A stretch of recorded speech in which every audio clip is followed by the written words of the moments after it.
నేను ఎమ్మెల్యే మీ అందరి దయ వల్ల అయినా ఇచ్చేది ముఖ్యమంత్రి నేను కాదు. అది మళ్ళీ చెప్తున్నా, మీకు ఒకవేళ ఎవరన్నా మా వాళ్ళు అటు చెప్తే నమ్మద్దు. మీకు ఇచ్చేది చంద్రబాబు నాయుడు గారే.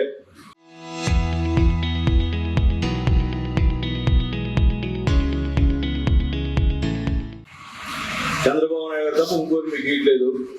ఎందుకంటే మేము ఎన్ని బాగా తీసి పంపించకుండా పడాలి ఎవరు? చంద్రబాబు నాయుడు గారు. ఆయన ముఖ్యమంత్రి కాబట్టి ఈరోజు పేదవాళ్ళు డబ్బులు అనుకున్నారు. గత 5 సంవత్సరాలు ఒక పేదవాడు డబ్బులు ఇచ్చిన 5 నిమిషాలు అదే చెప్పండి. గత 5 సంవత్సరాల్లో ఒక్కడికి పేదవాడికి సీఎం రిలీఫ్ ఫండ్ కానీ ఎల్ఓసి కానీ ఇచ్చారా? మనం 2 సంవత్సరాలు అయింది. ఇప్పటికే దాదాపు మనం 6,52,85,000 రూపాయలు తీసుకొచ్చాం ఈ నియోజకవర్గంలో. అంటే అర్థం చేసుకోండి.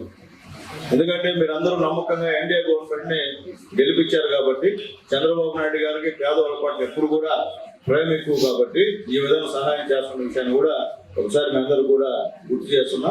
కాబట్టి దయచేసి ఇంకా కూడా నేను మీ అందరూ కూడా తెలియజేస్తున్నా, ఇంకెవరికైనా పేదవాళ్ళు బాగాలేకపోతే పార్టీ ఆఫీస్కి రమ్మని చెప్పండి. మా ఆఫీసులో ఉంటారు మా వాళ్ళందరూ కూడా సహాయం చేస్తాము. దాంట్లో రెండో మాట్లేదు. ఇక్కడ పార్టీలతో పని లేదు, పేదవాడికి పార్టీతో పని లేదు.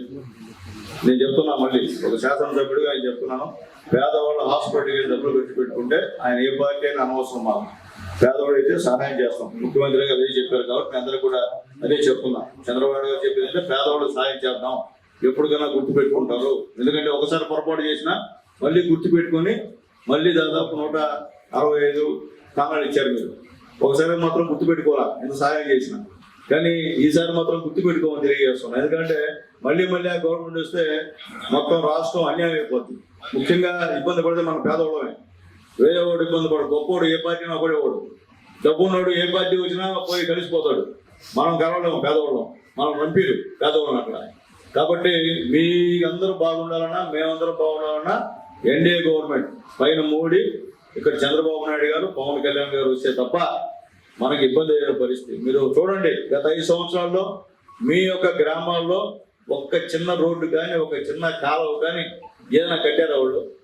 చెప్పండి. మనం వచ్చిన తర్వాత ఈ రాష్ట్రాన్ని అప్పుల పాల్లో చేసిన వాళ్ళు చంద్రబాబు నాయుడు గారు మోడీ గారితో మాట్లాడి ఈరోజు అక్కడక్కడ వర్కులు జరుగుతున్నాయంటే అది చంద్రబాబు నాయుడు గారి పుణ్యం, పవన్ కళ్యాణ్ గారి పుణ్యం, మోడీ గారి పుణ్యం అని చెప్పి మళ్ళీ మీకు తెలియజేస్తున్నా.